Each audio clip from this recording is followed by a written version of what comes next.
《甄嬛传》中有这么一个大喇叭，它是八卦的源头，把消息传给各宫各院。他发的朋友圈可以惊动后宫前朝，他就是有些喇叭在身的小夏子。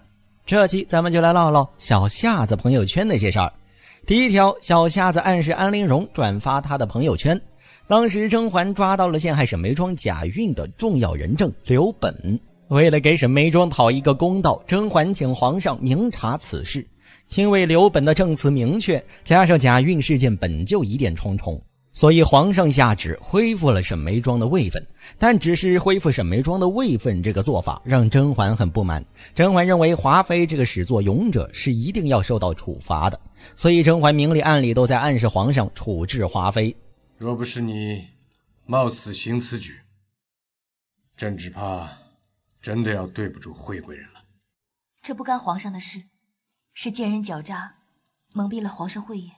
皇上不是不知道甄嬛在暗指华妃，但此时城里发生的10亿已经够皇上操心了，他根本分不出心去管嫔妃争宠这档子破事儿。毕竟在国家大事面前，嫔妃之间的打压争宠对皇上来说就是芝麻绿豆大的小事儿，更何况皇上又在这个时候急需年羹尧的助力，如果这时处置了华妃，对皇上来说百害而无一利。无奈甄嬛步步紧逼，皇上不得已才派人传旨，去太医院传旨，江澄、江慎赐死，华妃褫夺封号，降为贵人。慢着，褫夺封号，降为嫔。很明显，皇上不愿意在这个时候处置华妃。苏培盛领悟到皇上的意思，提出了一个办法。只是华妃娘娘降位的事儿，如今夜已深了，若要让内务府再传旨，只怕何宫都会惊动啊。那就明日传旨。皇上真要处罚人，还怕什么何宫惊动？这么做的目的无非是表面上敷衍甄嬛，暗地里又把消息传出去，让华妃想办法自救。而这个传消息的人自然是大喇叭小夏子。所以当安陵容假惺惺地前去看望沈眉庄时，小夏子立马把大喇叭对准了安陵容。婉贵人没和小主说吗？抓到害惠贵人的刘本了。真的？小主不信奴才，那就算了。由于小夏子是御前的人，消息十分的灵通，所以安陵容向小夏子打听起详情，结果小夏子口口声声让安陵容相信自己。小主信奴才就对了，抓到刘本，可有人要倒大霉了。是谁？这个不能说，说出来闹起来不好。一个大喇叭他能使什么坏呢？他不过就是站在吃瓜第一线罢了。安陵容琢磨着，如果把事儿闹大，华妃肯定坐不住。于是安陵容立即让宝娟转发小夏子的朋友圈。刚才经过翊坤宫的时候，里头可还是安安静静的吧？是还安静的，不过以前宫里他说了算，现在让不让他安静，小主说了算。那还不快去翊坤宫？皇上前脚才吩咐了闹起来不太好，先把事儿压着。小夏子转头就暗示安陵容把事情闹起来。难道小夏子不想要脑袋了？答案明显不是。小夏子接到的任务就是朋友圈赶紧发起来，让华妃快速收到消息，以便及时想到自救的对策。后来华妃带着江澄、江慎求见皇上时，皇上明白华妃肯定是看到了小夏子发的朋友圈，同时华妃也一定找到了将功折罪的办法，所以华妃才会一大早带着太医急着前来求见。可见小夏子的朋友圈消息发送成功。第二条，小夏子把朋友圈发到了皇后宫中。当时年羹尧平定战乱，皇上很高兴，邀请年羹尧以及华妃一块儿吃饭。不料年羹尧嚣张惯了，在宴席上没有规矩，不仅在皇上没动筷前先一步动筷，而且还要求皇上的贴身太监苏培盛给他夹菜。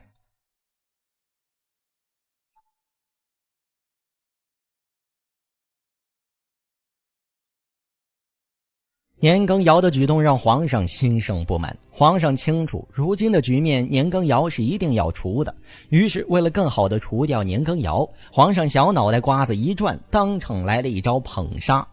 你用15日的时间一举击溃了罗布藏丹津，为朕安定西北，威震西陲，可算是朕的恩人。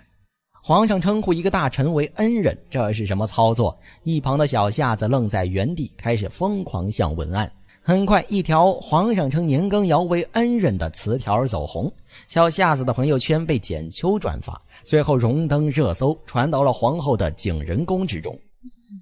小夏子听得真真的，皇上称年大将军为恩人。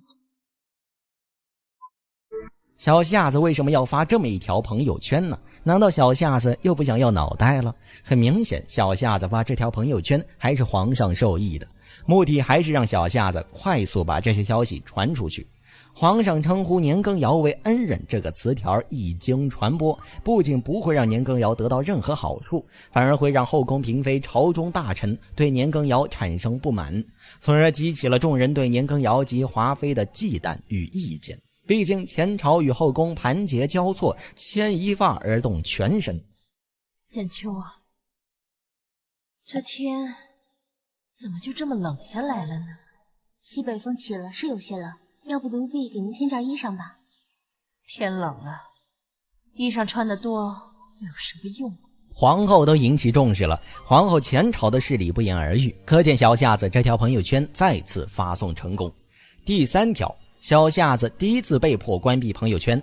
小夏子虽然是个大喇叭，但小夏子这个大喇叭也不是什么都能说的。小夏子第一次被迫关闭朋友圈发生在凌云峰，当时皇上被苏培盛骗去甘露寺，表面上是祈福，实际上皇上也想见一见甄嬛。结果皇上来到甘露寺，不仅没有看到甄嬛，反而还听到甄嬛病了的消息。思还心切的皇上立马从甘露寺赶往凌云峰。此时的甄嬛一心只为回宫铺路，所以甄嬛明知皇上来凌云峰是他们设下的套，表面上甄嬛还要装作不知情，并且还要装出一副她很在意皇上的模样。因此当皇上看到久别的甄嬛还心心念念着她，皇上心中五味杂陈，把甄嬛迎进禅房。苏培盛与槿汐看到事儿成，悄悄关上房门退了出去。退出禅房后，苏培盛立马让小夏子关闭朋友圈。今天的事儿谁要是说出去，就是不要自个儿的脑袋了，明白了吗？明白了，快走。很明显，苏培盛清楚甄嬛回宫道路艰难，他这么做的目的无非是等甄嬛和皇上事成，只有甄嬛与皇上生米煮成熟饭了，甄嬛才有更大的把握回宫。所以苏培盛才强迫小夏子关闭朋友圈。因此当甄嬛成功怀孕，给腹中的小孩谋了个北京户口的时候，没有提前收到一星半点消息的皇后气坏了。你说什么？甄嬛有了身孕？千真万确，奴才亲眼见温太医在太医院配的是安胎药，可宫中并无小主怀孕，能让温太医照顾的也就只有凌云峰的那一位了。可见小夏子的朋友圈实在是太重要了，他发的朋友圈不仅是八卦源头，更是各宫各院斗争之间少不了的消息要塞。《甄嬛传》中有这么一对师徒，他们是皇上的心腹，也是消息的要塞，他们给众人展示了宫中少有的温情，他们就是苏培盛和小夏子。这期咱们就来唠唠苏培盛和小夏子那些事儿。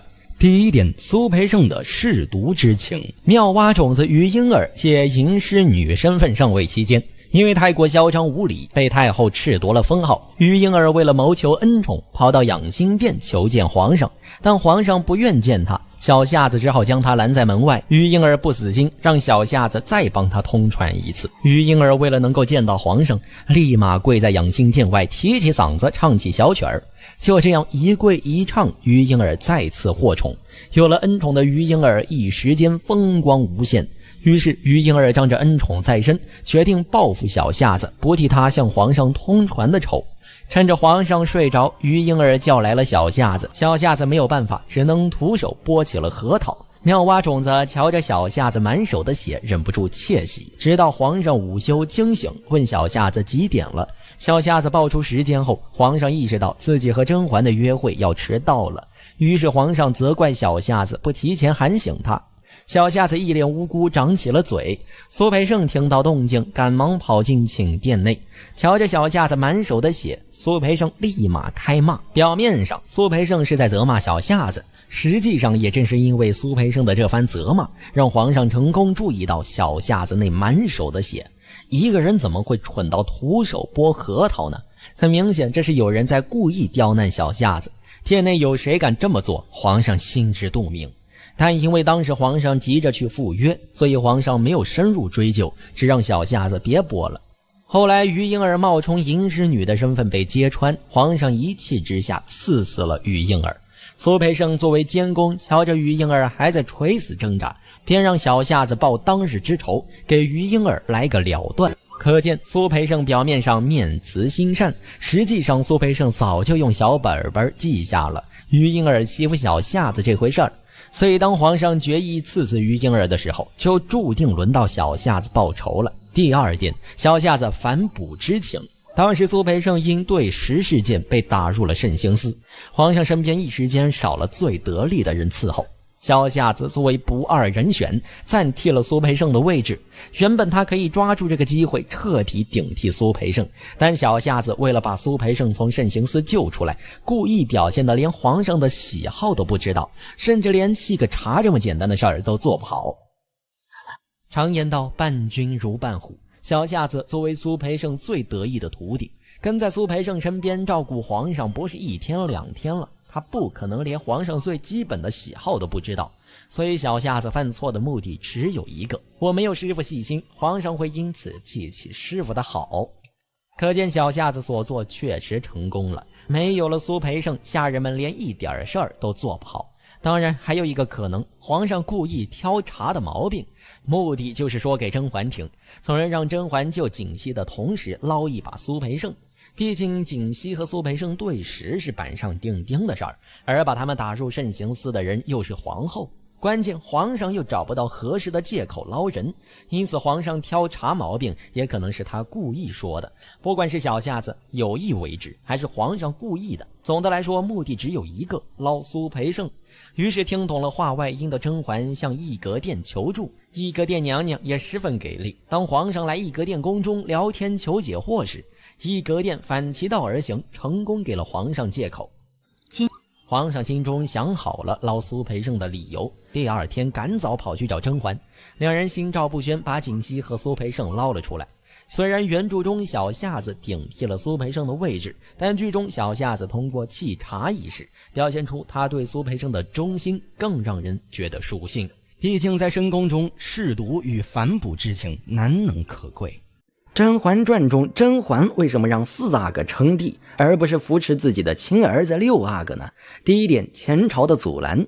甄嬛清楚6阿哥的生死是一颗不定时炸弹，因为6阿哥说到底不是皇上亲生的。就算甄嬛联合前朝真的把6阿哥扶了上去，保不准以后还会出大事儿，毕竟纸包不住火呀。之前皇后搞了一出滴血验亲，质疑6阿哥的血统，虽然此事在甄嬛全队的操作下化险为夷，但是滴血验亲这回事还是闹得沸沸扬扬的。如果甄嬛真的让6阿哥被立为太子，只会让6阿哥更加被众人放到显微镜下审视，保不准还会有心怀鬼胎的人再来一次质疑6阿哥血统问题的事情。更何况就算甄嬛想帮6阿哥铺平道路，她也没有能力买通前朝的所有人。若皇上想立6阿哥为太子，请效法汉武帝，未雨绸缪。什么未雨绸缪？留子去母，永无后患。听到了吧？重点词儿，主少母壮。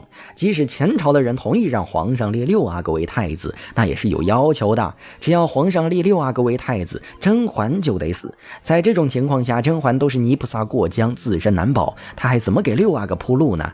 第二点，6阿哥的竞争对手，也就是本剧最渴望成为皇帝的人4阿哥。这个人精可是甄嬛一手调教出来的，也正因此，甄嬛实在是太了解4阿哥的性子了。就算甄嬛真的手眼通天，让6阿哥坐上了皇位，以6阿哥的资历，迟早得栽在4阿哥手里。毕竟4阿哥天资聪慧，不管怎么看，他都是一国之君的最佳人选。更何况在前朝开始有风声讨论立太子时，4阿哥曾多次试探过甄嬛的口风。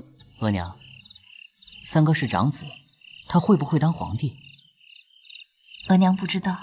可是六弟是额娘亲生的，皇阿玛也最喜欢，所以他会。只要六弟当了皇帝，儿子就高兴了。最明显的是，当前朝开始讨论立太子前期，四阿哥频频探望甄嬛，又是个甄嬛报喜，又是个甄嬛送汤的。而到了后期，甄嬛和四阿哥的位置开始发生变化，不是四阿哥跑去给甄嬛请安，而是甄嬛腿上出狱，就带着六阿哥去看四阿哥，并且在这次看望中，甄嬛还直言以后就得靠四阿哥的照顾了。红艳和灵犀还年幼，额娘的指望都在你身上了。能让甄嬛把自己的亲儿子交给他，四阿哥的能力可想而知。第三点也是最重要的一点，因为甄嬛经历过无休争斗，她清楚当皇帝成天被算计来算计去的，所以她不希望六阿哥过上那种生活。也因为甄嬛清楚做皇帝实在是太累了，不仅在爱情上不能倾注所有的情感，而且还得日夜提防着前朝后宫的算计，甚至连身边最亲近的人都不能100%信任。所以在皇上驾崩之后，有一心的王爷想着要如何搞事情时，甄嬛直接断了他们的念想，公布了四阿哥成为新帝的消息。先帝有亲笔密旨，四阿哥弘历，人品贵重，历练有成，宜承继大统。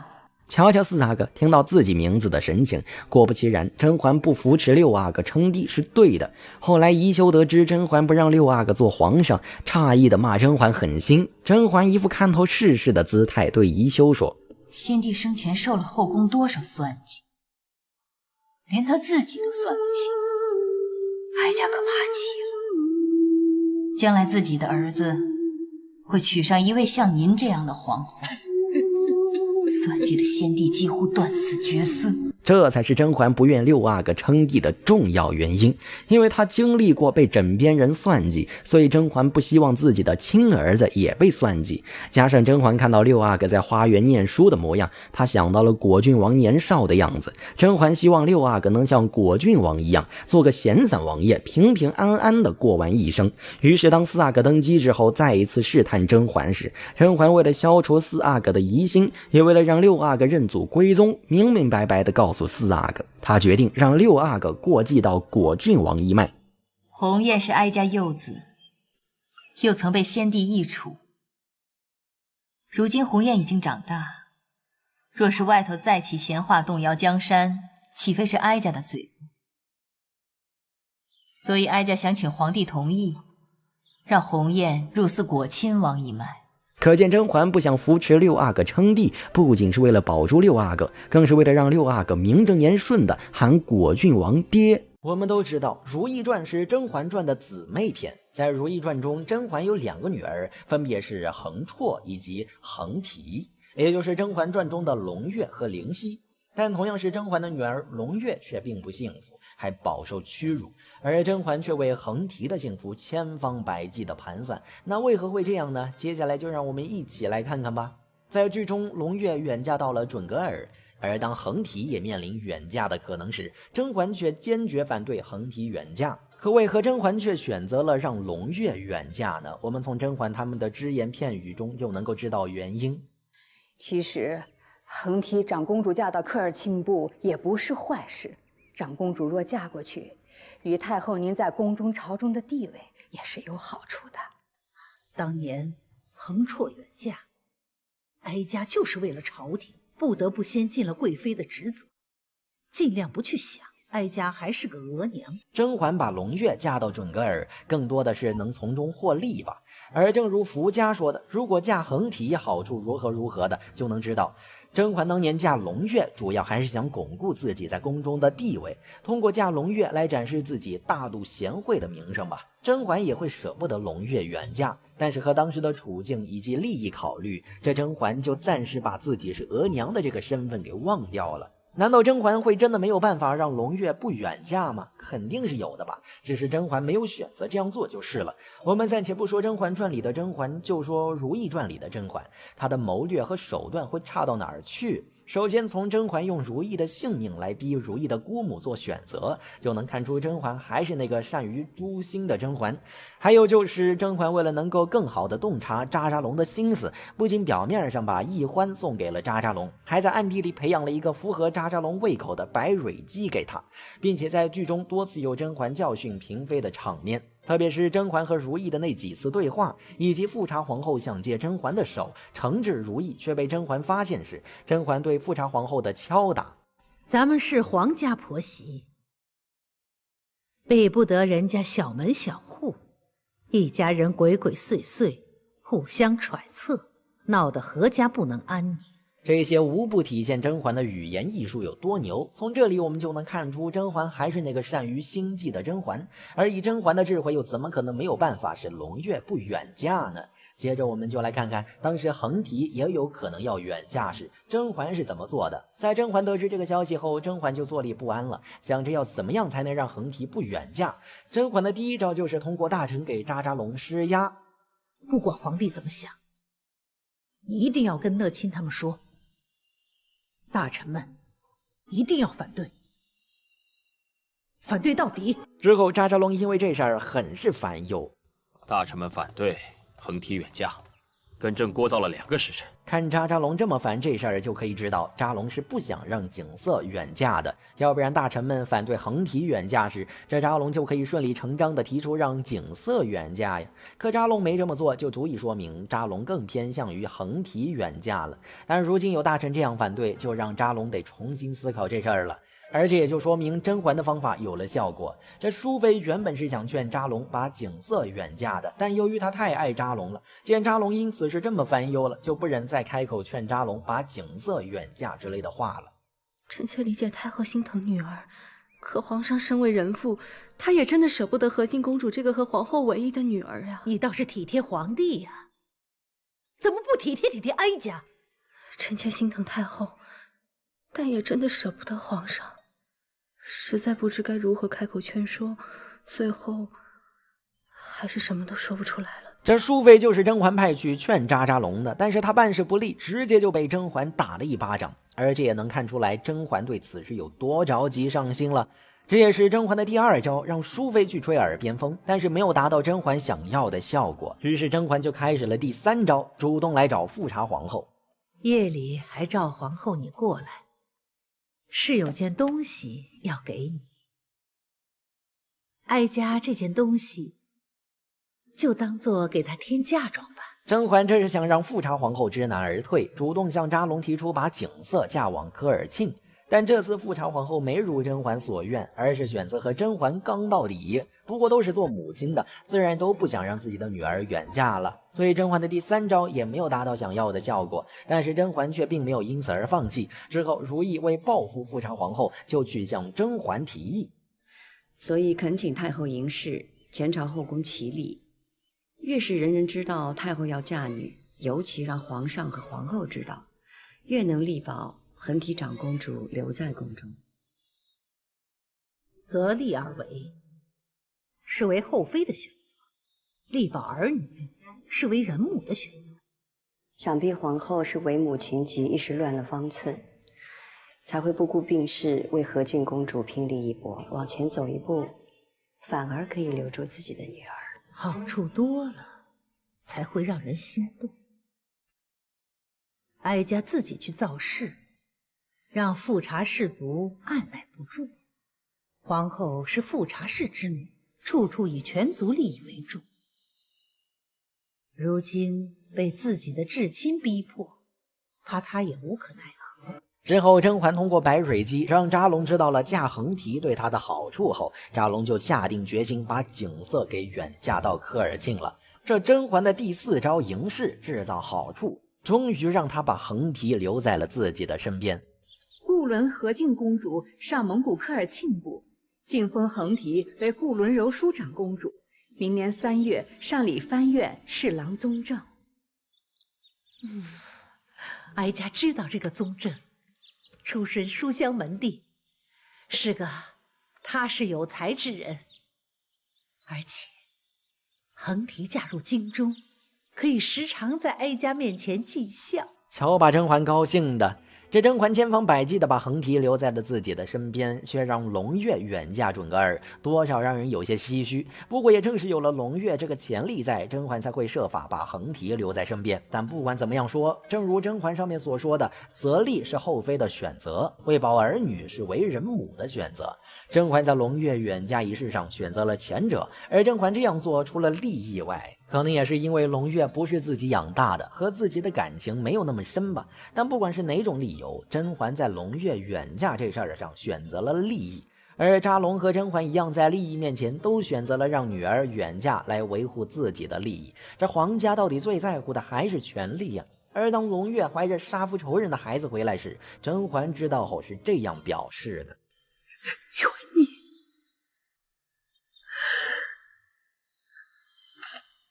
冤孽，太后，冤孽呀！不知道甄嬛这时候是不是想到了当初自己说的什么了呢？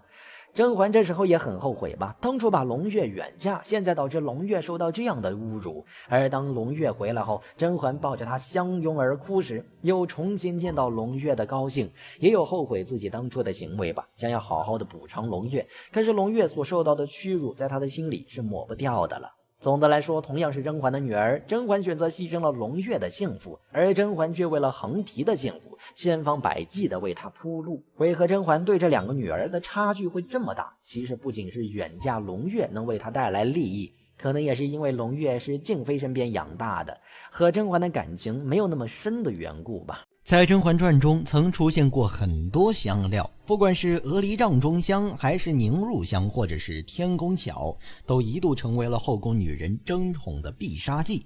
然而在一众香料中，最让人后怕的还是欢宜香。欢宜香作为后宫香料中的老大姐，在《甄嬛传》中，不管是嚣张跋扈的华妃，还是蜀传度日的静嫔以及丽嫔，都曾饱受此香的熏陶洗礼，导致不孕，以至于前期端庄大方的皇后在宫中不敢用香。表面看似皇后忌惮这些香料，转用果香，实际上真是如此吗？答案显然不是这么简单。这期咱们就来看看皇后为什么不用香料。在剧中曾有4次特意提起皇后从来不用香料。至于为什么不用香料，在不同的情况下，皇后给出的说法也是各不相同，每一次的解释都带着独有的隐晦意思在里面。第一次提起皇后不用香料，是在甄嬛初次侍寝后，按照宫中的规矩，甄嬛来到皇后宫中请安，皇后作为后宫主位，秉着主母的风范提点甄嬛。这时的甄嬛还不知道皇后的手段，也就随意唠着嗑。这一来二去，甄嬛就夸皇后宫中的果香味很清新。咱们听这时候皇后给出的解释是这样：本宫不喜焚香，又觉得脂粉香气太俗，因此每日叫人放了实心瓜果在殿中，倒是不俗。表面上皇后是嫌弃脂粉香气太俗，实际上却是因为这时的皇后和甄嬛并不相熟，所以说话自然也就是点到即止，正所谓交浅不言深。第二次提到皇后不用香料，是在一个雷雨夜，当晚皇上正躺在华妃的寝宫，突然外边下雨打雷，皇上想到甄嬛害怕打雷，就冒雨跑去了碎玉轩。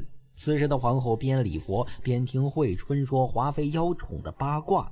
八卦听完后，皇后突然意识到自己寝宫的味道不对，惠春就解释说看见皇后在礼佛，所以就点了檀香。皇后一听，不仅让惠春把檀香拿走，反而还说了这么一段话：这再名贵的香料总是以人工做成的，难免沾了污浊气息，哪及花香果香自然呢？